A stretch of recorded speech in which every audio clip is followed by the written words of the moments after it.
terms of how to teach today's firefighters and how to teach the firefighters from the 40s and 50s and continuing on through, we have had to kind of adapt and overcome so that we still get the same successful goal of, again, protecting life and property, extinguishing fire, and having everybody come home safely. How do we achieve that goal? Enchanted Sky Media.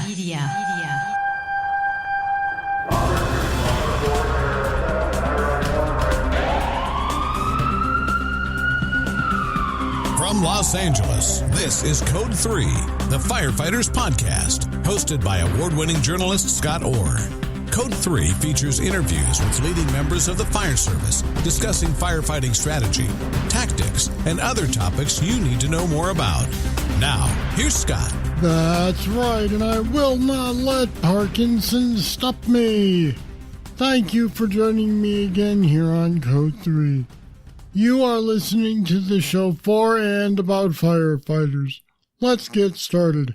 If you've listened to this show for any length of time, you know that realistic training scenarios, and sometimes the lack of them, are my thing.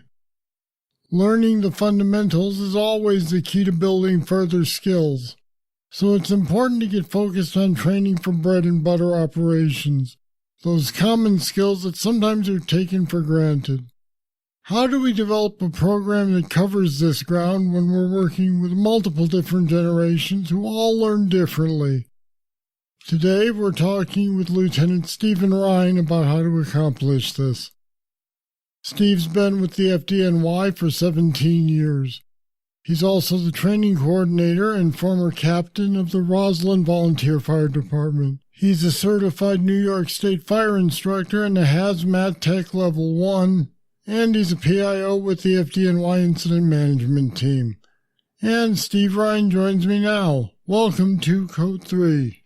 Thank you. Thank you for having me. Let's start by defining a term. What are the bread and butter operations for most departments? So in all honesty, the bread and butter, without a doubt, for every fire department in the country is to save lives and property, extinguish the fire, get everybody home safely. In terms of what we do and how we succeed in that goal, has kind of changed over the years.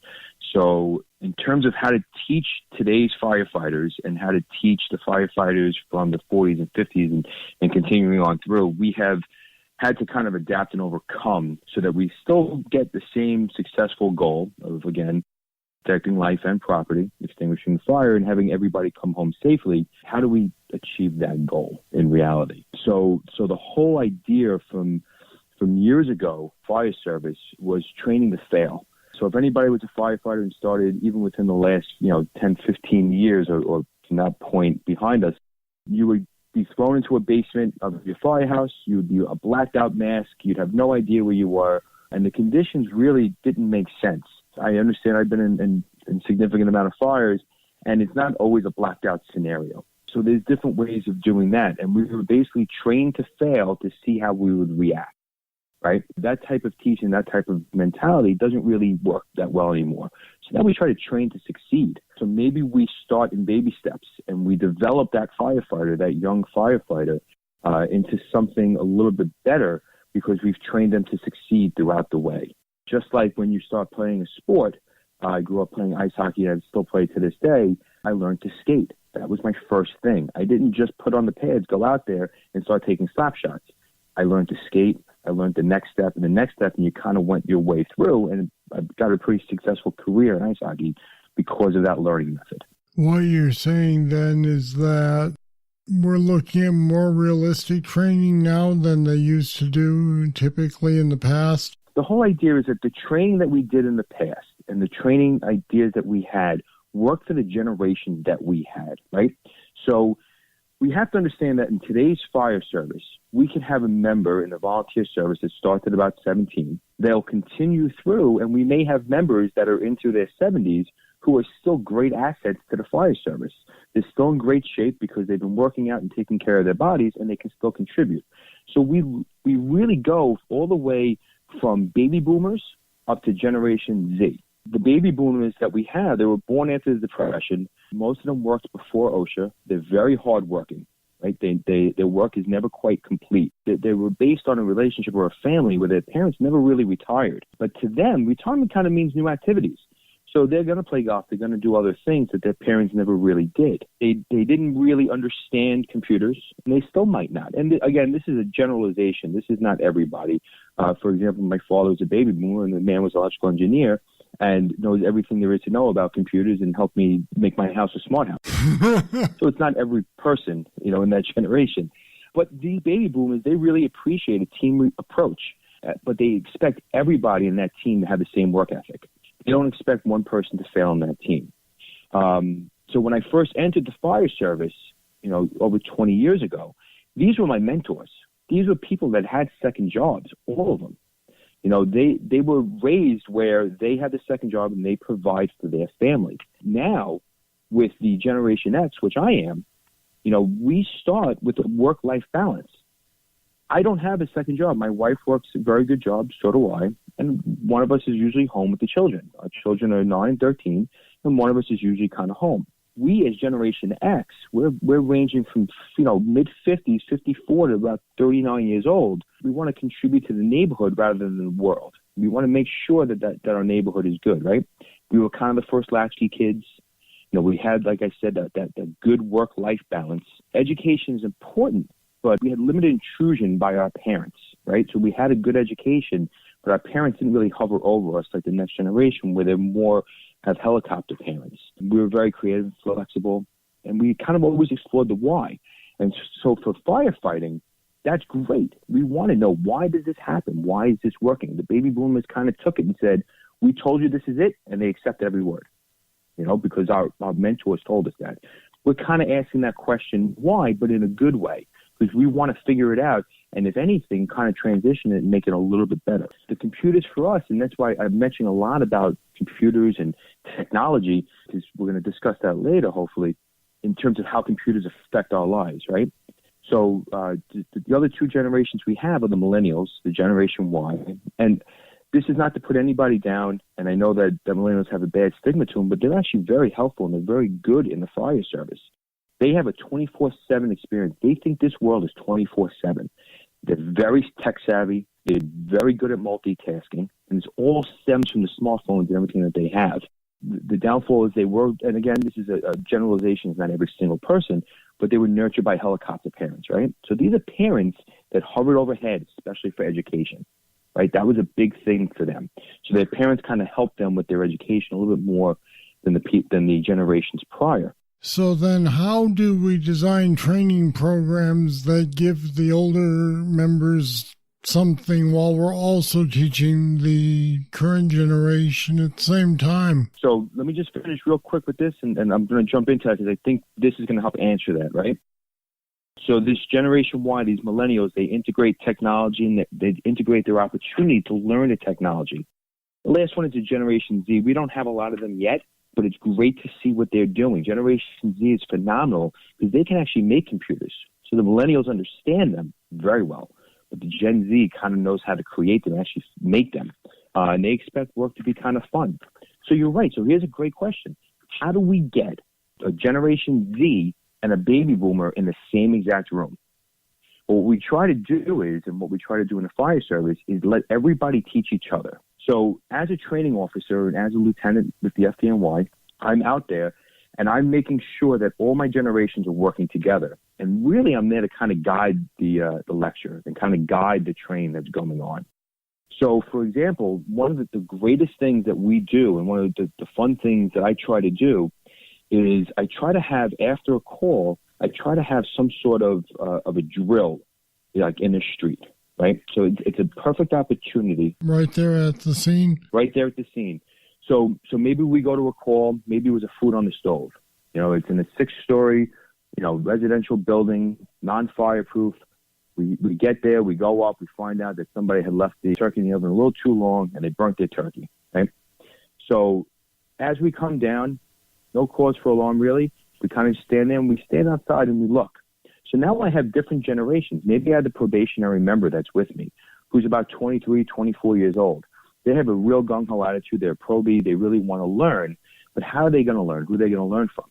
Well, the middle of the road member, right, the guy and girl with about 15 to 25 years, they're going to be able to teach kind of what they learn, right? So the probationary member just learned out of the academy. They know everything that the academy has taught them and drilled into their heads.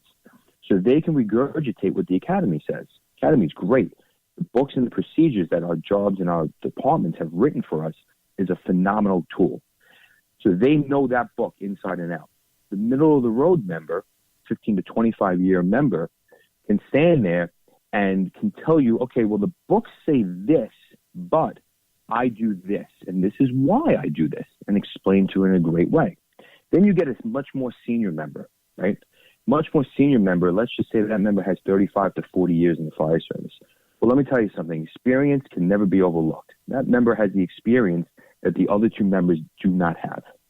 So as a lieutenant, I stand there, and I let everybody kind of interject and put everything together, and then we kind of close it up at the end. This quick 20-minute drill is a phenomenal opportunity to kind of get out there and understand what's going on. You know, unfortunately, we're not getting experience. And I say unfortunately for firefighting, but fortunately for the people that we serve and protect. We're not getting the experiences with the integration of smoke alarms and the necessity of them, with sprinklers installed in a significant amount of buildings, especially in my area. They're extinguishing the fires before we get there. It's great for the homeowner. It's great for the occupant, and we're saving more lives. I'm very happy for that. In terms of experience as the firefighter, we're not really getting it. So we rely on the older members' experience that they have, and it gets passed down. Right, and then that leads to a situation where you need to train more, but you don't necessarily have more time because you're going on other kinds of runs other than fires. So how do you find the time to train the little bit more than fundamentals that the younger guys need? So that's a phenomenal question. And what we can do is technology. So we have smartphones. Everybody has a smartphone. Every member of my firehouse has a smartphone. Everybody understands kind of how to use them. And a lot of this stuff is very easy, right? So we can download tons of different ideas. We can use mobile group messaging apps, similar to like a GroupMe or WhatsApp. We can use social media apps like Facebook, Twitter, and Instagram. And we can throw things up there. So when the member is lying in bed at night, maybe he went home, or he or she went home, and they're lying in bed and they're looking at their phone real quick, and a GroupMe pops up or a message pops up with a link to something, they can take a look at it, a quick read on it. So maybe you're giving them something that's a 2 or 3 minute read.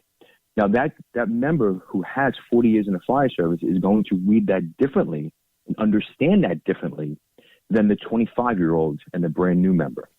Because that member the older member is going to understand what's going on, maybe relive the scenario in their head because maybe they recall that incident or that fire or the lessons learned in a different way, and kind of get that information out. So what I do is I have a GroupMe. I set up this GroupMe. It's a training GroupMe. And I just send out really quickly maybe an article. And it's kind of discussing an incident that may have happened. Maybe it's the 20th anniversary of this incident. And, hey, what did we learn from this incident? And I set it up nicely, right? I don't just take the post. That bothers me the most when people do that. I don't just take the link and throw it up there and hope somebody reads it. I give it a quick little paragraph or a quick little 3 sentences just to introduce it, right? You need something to grab. Nobody wants to read a book or a newspaper article if you don't have that grabbing. No journalist would ever have a job if they didn't have that opportunity to kind of grab you in, the heading or whatever it might be. I want to make sure that my members look at it and say, hey, you know what? I want to read this. I want to spend the next 2 to 3 minutes of my life reading this. So now they read it, and they're sitting there, and maybe it's 11:30, 12 o'clock at night. It doesn't matter. It's not like a group text going out. You can mute these things. You can keep it on silent so you're not being interrupted in the middle of the night.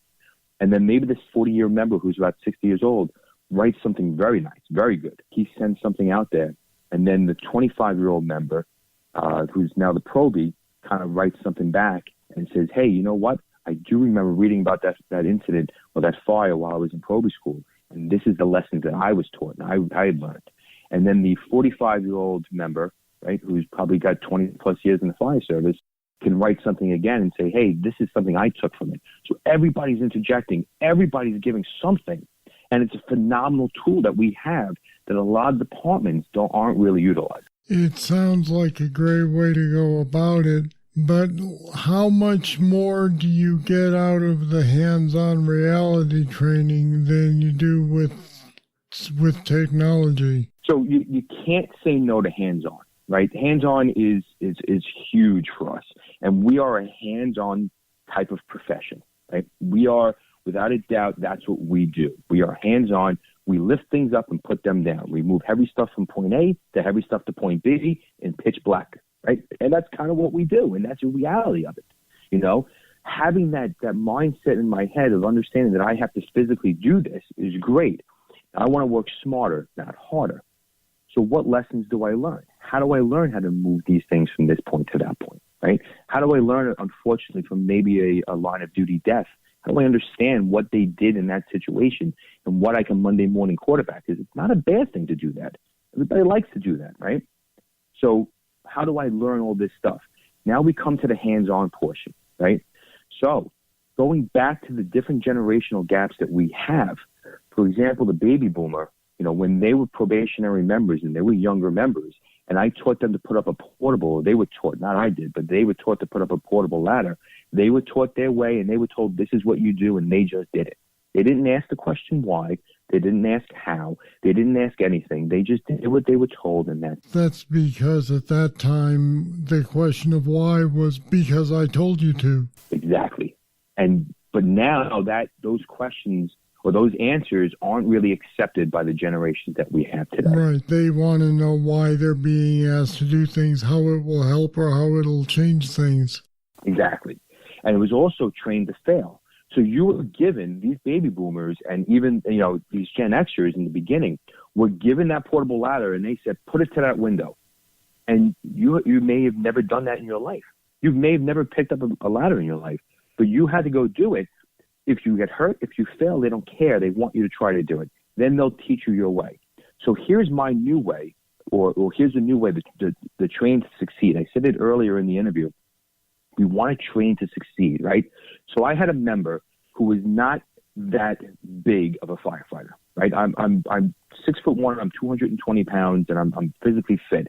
I could pick up a 24-foot, and I know how to do it. I also know how to do it from experience and the hands-on that I did over the years. So this member was having some difficulty getting the portable ladder off the engine and bringing it over to the building and putting it up the same way that I could do it.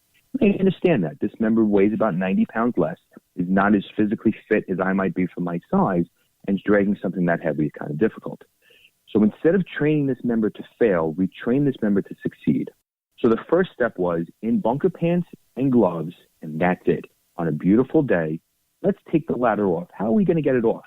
Well, I could pick it up and grab it. This member could not. So they took the ladder and they dropped it to one side. They took it off the railing, and then they kind of dragged it over to the building. Great. They got it there. I'm fine with that. We have tons of ladders. We have plenty of ladders. If it breaks, we'll take care of it. Then it's how do you raise the ladder? Well, I can raise the ladder differently, and every member is different. This member was having difficulty. Again, in just bunker pants, gloves, in a nice situation with a beautiful day, that's how we started. So the next week comes, and they were doing great. The next week comes, you put the jacket on, you put the bunker coat on, gloves, helmet. Okay, now do it. Okay. And now it's a little harder, but they're building in stages. Exactly. Next week, SCBA on. Next week, tools in their hands. Next week, we did it in the middle of the night.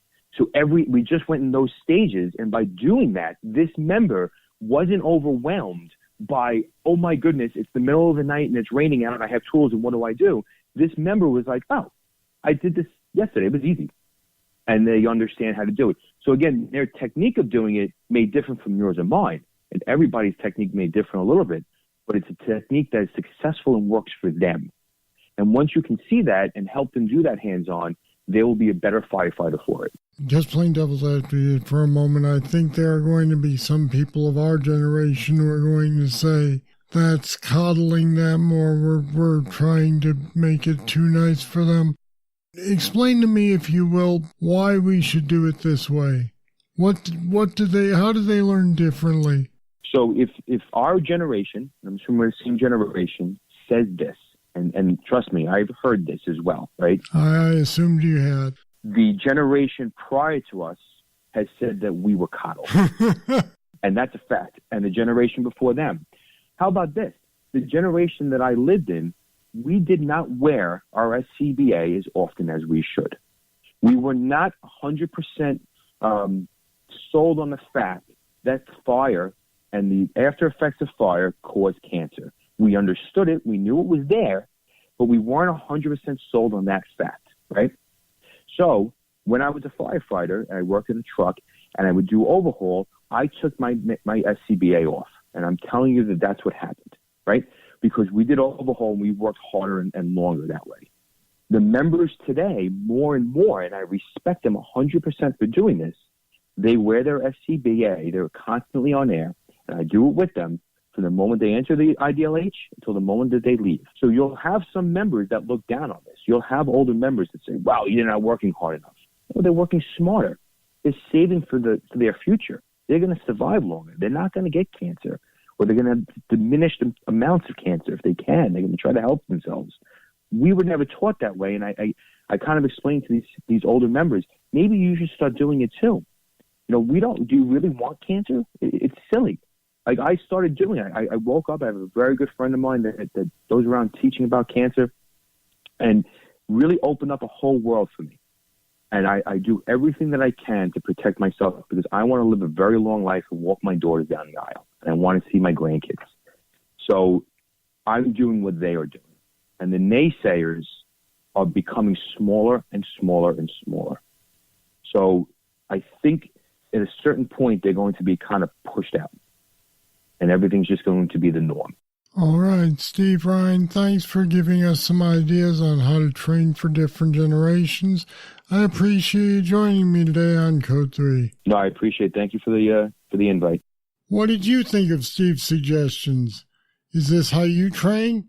You can leave your comments on our website at code3podcast.com/butter. Why not? There's links to more info there as well, so check it out. It's still coming up on Christmas, so it's still time to order Code 3 apparel. If you get something out of Code 3, you can help keep it going while showing your support to the public. Just go over to code3podcast.com/shop to place your order. All right, that's it. That's all for this edition of Code 3. Thank you for listening. I'll be back next time with more, and I hope you'll join me. I'm Scott Orr, and until then, stay safe. Code 3 is a production of Enchanted Sky Media. To contact us, get more information on today's topic, or to subscribe to the podcast, go to code3podcast.com.